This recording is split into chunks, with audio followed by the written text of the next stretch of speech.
some people on the right are not particularly interested, to areas where it seems like the left is militating against the advent of science.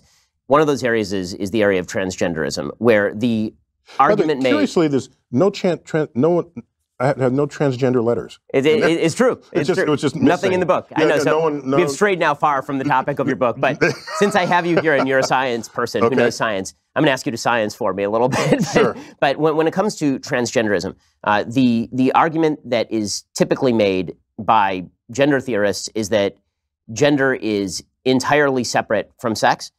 You've seen the argument made that it makes no difference on average if men are stronger than women are, and that if we were to allow transgender women to compete with non-transgender women, then this would somehow not disadvantage biological women. And this seems to me absolutely ascientific, that if we're actually going to have a discussion about gender and sex, that should be based in data, which suggests that mammals are in fact binary in terms of their sex, unless you have intersex birth defects typically, or genetic defects. I'm happy to opine on this.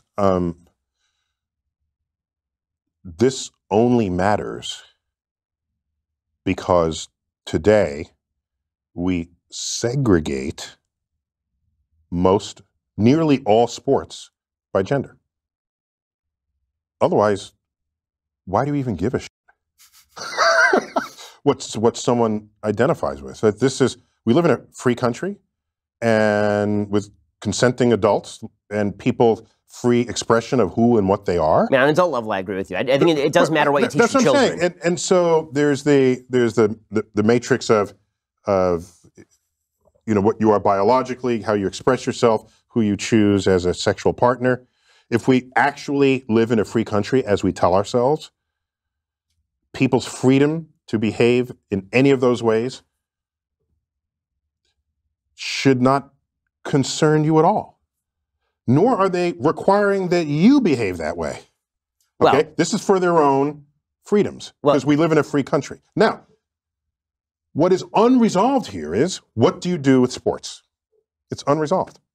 And I've followed that closely, and I don't see any meaningful solutions to come down off of that. We know that hormones manifest differently in different people, and just the whole thing with steroids. Steroids are hormones, right? And we rallied against steroids in professional sports because it gives you an undue advantage. So, I've tried to think of what the future of sports would be in the world of a gender spectrum. And it may be, you don't specify whether it's a male or female sport. You just take measurements of what your hormonal balances are.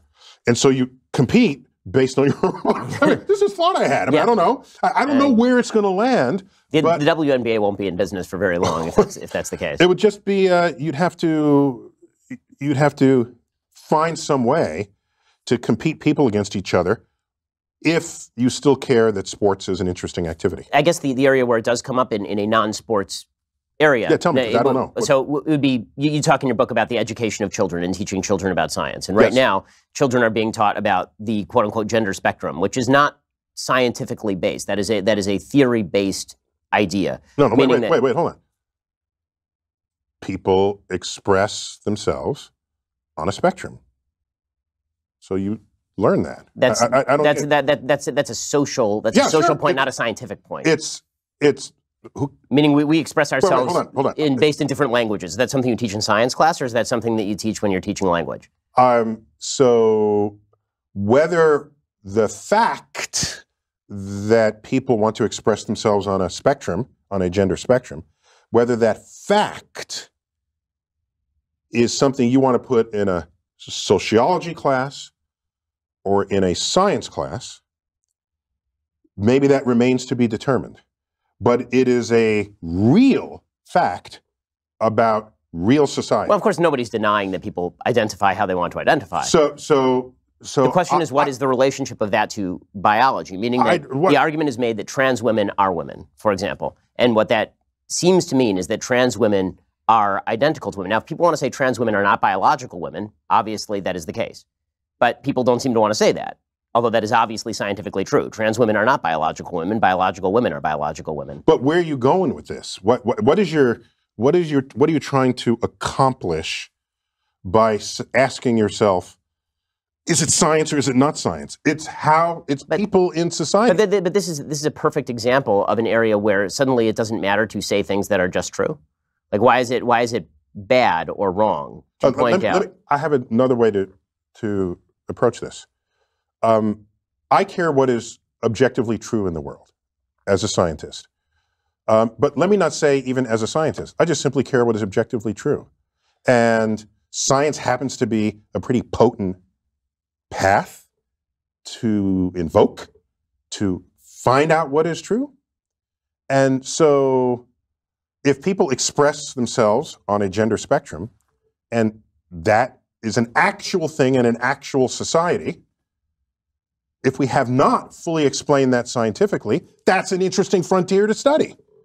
If you want to say it's only sociological, then it's the purview of the social sciences. I don't care who studies it. It's an interesting fact about society that's worth learning about. To fight someone and say, it's not biological, it's just your this, it's real and it's there. Well, because it's real because it manifests. But it is real because it manifests. But the question of how to classify manifestation is a scientific question, meaning that, for example, there was a woman over at Brown University. Mm-hmm. She came out with a study that suggested that there was a phenomenon called rapid onset gender dysphoria, in which a member of a particular group would suffer from gender dysphoria, and this person's immediate peer group would suddenly have an onset of gender dysphoria. This paper was so controversial that Brown tried to pull it, and then was forced to reassign it later. You see this sort of treatment. That's a different question. What you're asking now is, are there some topics that should not be studied scientifically? Right. And is there some taboo? And Sam Harris speaks a lot about this. Yes. And I think the concern is, if you study some topic that's a hot button topic and you bring scientific methods and tools to it, we don't trust, I'm interpreting here, I think we as a society don't trust that people in charge in a free country won't try to legislate something that will constrict people's freedoms in the face of that information. I think that's the fear. Well, isn't that... It's a fear. I mean, and isn't that... We don't trust our own ability to govern ourselves in the face of what could be some information relative to other kinds of information. Isn't that a bit of a problem? Yes. Yeah. Yeah, it's not. It means it's not a free society. It's not a society of free inquiry, which I think you need ultimately. But yeah. My general take on all of this stuff, from climate change to gender dysphoria to all of these issues, is bring out the science and then let's hash it out. I think that the problem I'm seeing on a lot of sides is, what is your motivation? Why? Why does that matter? It matters because if you have political power, you could end up creating legislation that subtracts freedoms from people who previously were enjoying the same freedoms as you. The history of that exercise then make a better argument. Doesn't end well. Well, but the history of which exercise? Bring out all the science and let's hash it out? I'm saying if you bring out all the science and the politicians hash it out, the history of that exercise is a recipe for disaster if it involves discoveries that put people's freedom as defined in our Constitution at risk. But now you're arguing for limitations on areas of particular study. No, I'm arguing on we need a way to we need a way to protect people's freedoms in the face of whatever gets discovered scientifically.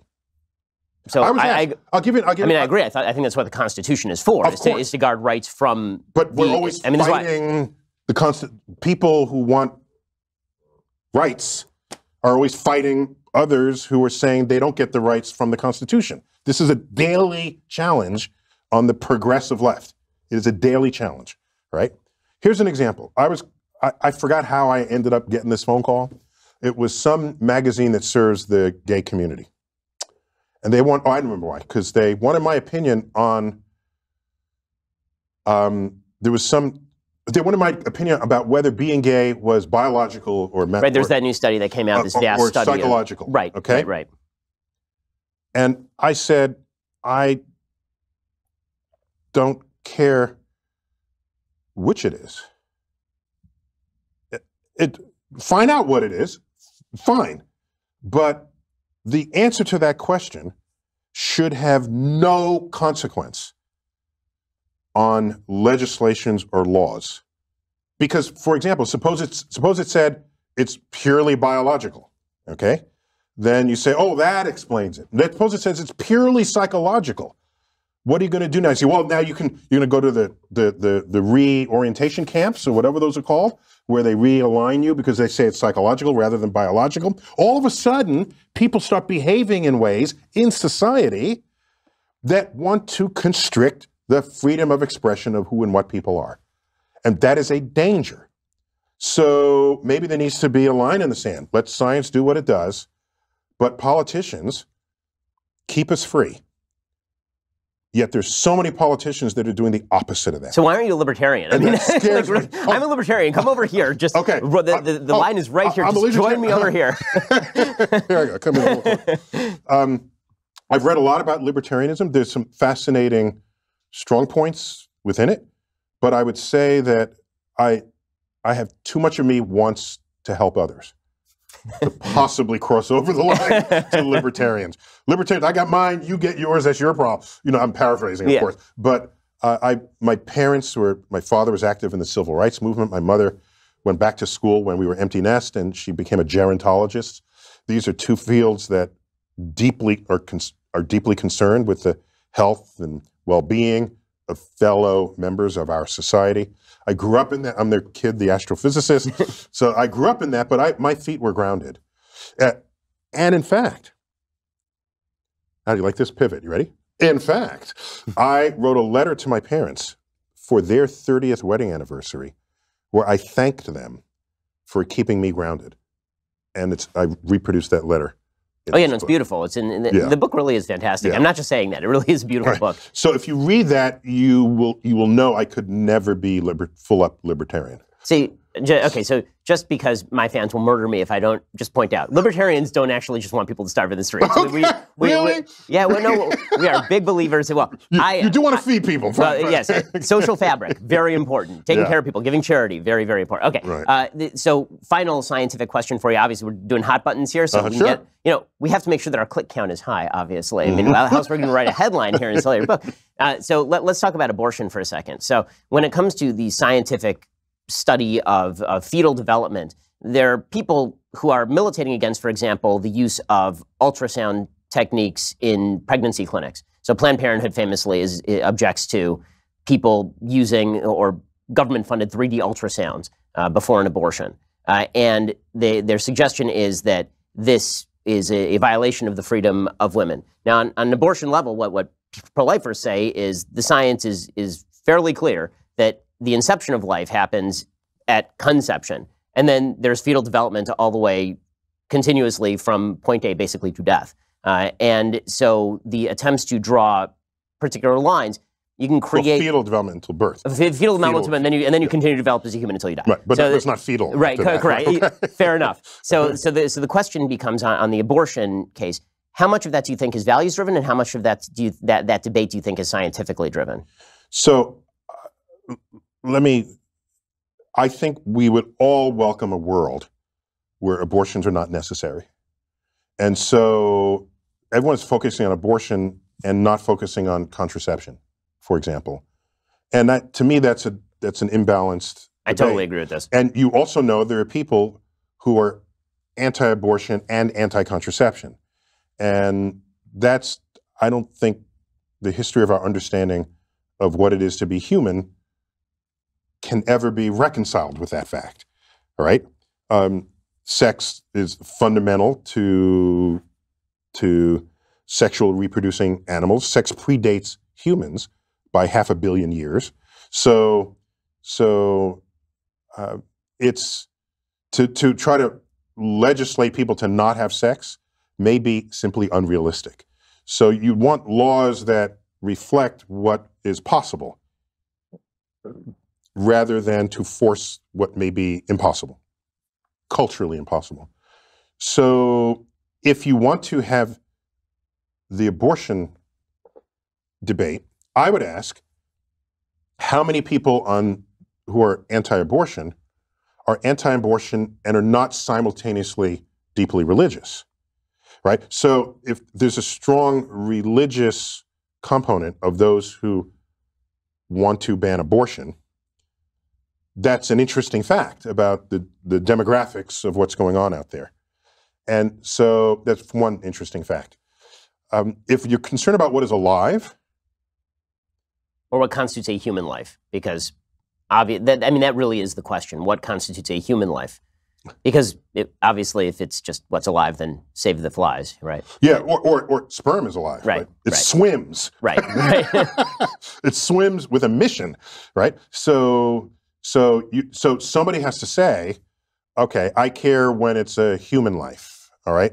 So then we have to, what makes it human? Is it just genetically human, or do you need a certain minimum neuron count to judge, well, now it is 10. So I think that can be debated. Just debate that. And I don't have opinions that I require other people agree with.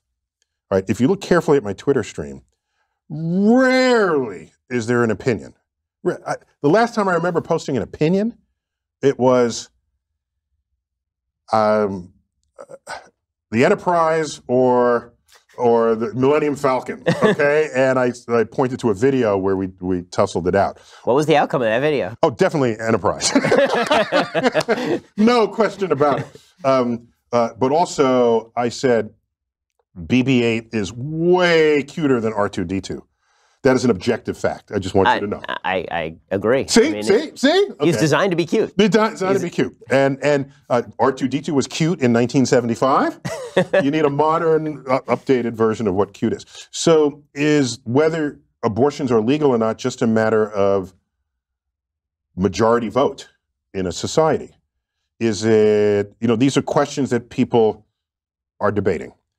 I was content with whether a fetus is sustainable outside of the womb as a sort of a dividing line. As a divide. That made sense to me when that was put forth.